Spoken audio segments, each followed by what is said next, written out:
દિનેશભાઈ જોશી, આમ આદમી પાર્ટી, રાજકોટ શહેર પ્રમુખ। આ હેલ્મેટના કાળા કાયદાનો વિરોધ આમ આદમી પાર્ટી દ્વારા કરવામાં આવેલ છે। આ કાયદો સિટીમાં ખરેખર જરૂરી નથી। 30ની સ્પીડથી વધારે ગાડી ચાલતી નથી, એમ છતાં પણ આ લોકો કાળો કાયદો લાવે છે અને આવા કાળા કાયદાનું અમલ આમ આદમી પાર્ટી કે રાજકોટની પ્રજા કરવા માંગતી નથી।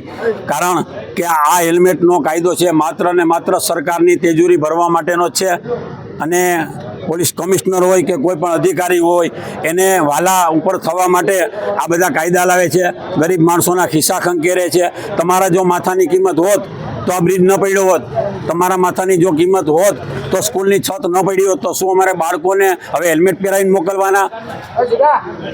અમારો એ પ્રશ્ન છે કે રાજકોટમાં જે ઇન્દિરા સર્કલે જે એક્સિડન્ટ થયું એમાં 4 જણાની માથે છાતી માથે બસ ફરી ગઈ, તો શું હેલ્મેટ હોત તો એ બચી જાત?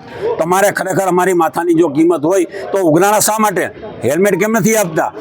અને આ રાજકોટમાં નહીં, હાઈવે ઉપર રાખો તમે, બરાબર છે, ત્યાં ઓવર સ્પીડમાં ગાડી જતી હોય।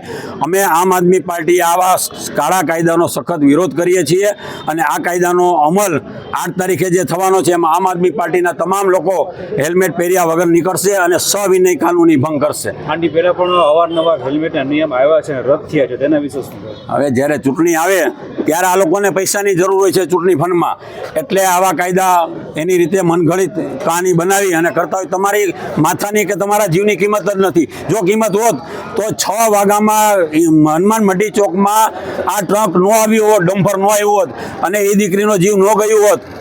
આ તમારું જે જાહેરનામું છે એનું ઉલ્લંઘન થાય છે। આરટીઓને હપ્તા પહોંચતા હોય। માંગણી છે અમારી કે આ કાયદો છે એ કાળો કાયદો નાબૂદ થવો જોઈએ અને સિટી માટે તો ન જવો જોઈએ।